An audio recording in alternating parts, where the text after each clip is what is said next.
Pengadilan Negeri Tanjung Karang menunda sidang korupsi 1,7 miliar BPRS Tanggamus atau Bank Pembiayaan Rakyat Syariah atau BPRS Kabupaten Tanggamus pada Kamis tanggal 31 Juli tahun 2025. Ini kalau kita adalah tuntutan ya, itu yang memang kita tunggu-tunggu.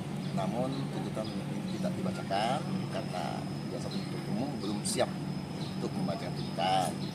Karena kendala-kendala yang pertama karena ada musibah ya, kasih seperti kita tahu semua kasih khusus ya, itu kendalanya seperti itu.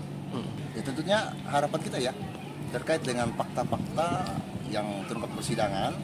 Tentunya harapan kita di proses hukum agar memberikan tuntutan yang sesuai dengan pasal yang dilakukan seperti itu ya, sehingga tuntutan itu tidak tinggi dan adil seperti itu ya, sesuai dengan apa yang dilakukan. Karena ini kan ada terdakwa ya 3 orang, tentunya kan peran-peran dari 3 terdakwa ini berbeda-beda seperti itu.